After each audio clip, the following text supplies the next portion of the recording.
This may not be considered a horror story, but I am telling it anyway because it was horrifying to me. Everyone has their own perspective. That is so true. Go, girl. I met a guy online and we chatted for almost a month before we actually went on our first date. We hit it off immediately and had a lot in common. We laughed a lot and the whole date went really well until the end of the night. You know that end of the night when it's a bit awkward for some and you are waiting for the end of the night kiss or sort of goodbye. I was sitting in the passenger seat in the front of my car, of her car, and we both kind of awkwardly leaned in and we went the same way, so it was going to be a miss. Hard to explain. No, I feel like that makes sense. No, that's like in the movies. That's like a movie thing. Yeah, like it's like you both I never lean thought this that way. happened in real life. Yeah, and then you like bang foreheads Yes. instead of like, yeah. And then you're like, Yeah. Anyway, we both paused and tried to adjust our positions, and he panicked and went, then grabbed me around the neck like I was his little brother and says, "Come here, you," and proceeds to noogie me. He gave me a noogie. Not for long. It hurt slightly, and my hair ended up a freaking mess. He let go. I stared blankly at the front of the car. He laughed awkwardly. I laughed awkwardly and got out of the car. Neither of us ever spoke to each other again. It's been years and my friends and I laugh about it now. He was harmless. He just panicked. the noogie guy. That's how he'll always be referred to in a group of ladies. Wait. Come here, you. That's bad. Also, the like grabbed me like his little brother. Like, yeah. I'm just, well, okay. I thought that at first. But then I also was like, the like arm around the neck. Like, that's how I think of a noogie. Wait, isn't a noogie like this? Or what is a noogie? Yeah, so I think of a noogie as like you put your arm around someone's neck and then you do that. Yes. I don't think you're choking them out. Okay, for a second, I was picturing but like... that was my immediately first thought. I think I was picturing like Eskimo kiss. No, a noogie is when... Okay. Yes. Okay. I was picturing Eskimo would kiss. Be cute. Really? Isn't that just your noses together? Yeah, but that's weird. I guess if you don't know each other. Yeah. And you haven't made a joke about it. That's true. Okay. I'm sad because like that is sad when the date goes well and then like there's just one thing at the end that like ruins it.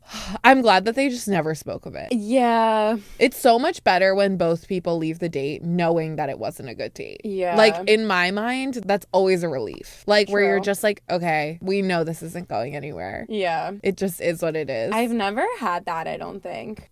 Like I said.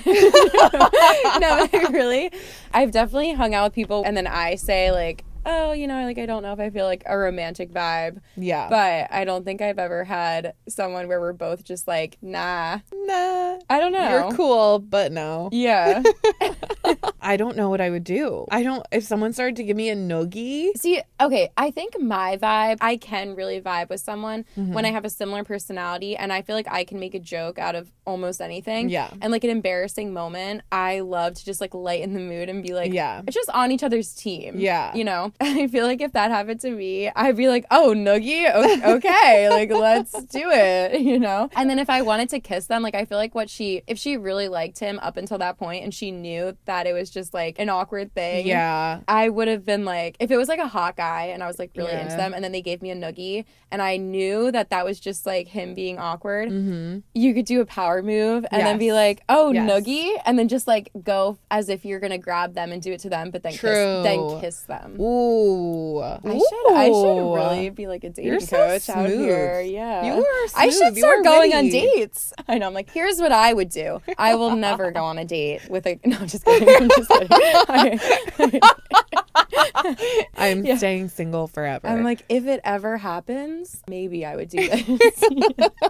Well, listen, the best part about hearing other people's stories is that I feel like it makes you more comfortable being able to like figure out what to do in awkward situations. Yeah. Totally. I know I was debating what I would do in all of these. So I'm like, that can be our game. We can say what we would do for each of these. Okay. What would you do? I don't know what I would do. I think that I would just be like, and like, I don't know. It's so hard especially when you like don't know the person. You really have to like play off them. I know. But I think that after the date, I think I would have like texted him and been like, LOL, never noogie anyone ever again on a date. Yeah. Word to the wise. Word from the wise? I don't know. I don't know what the phrase is. We're looking that up afterwards and we'll make an edit. Yeah, the Noogie's bad. I don't think that was our worst one. No. I think by far worst one was the peeing. Oh, yes. That was shocking. I think that that's shocking. We also had no other context from that one. If it was a great date up until that situation. See, a noogie, if it was a great date up until a noogie, I'd be like, you know what? People make mistakes. Yes. It's also, that is just the most awkward part of a date. That end anticipation. But the peeing, I wouldn't let that slide. No. I'd be done.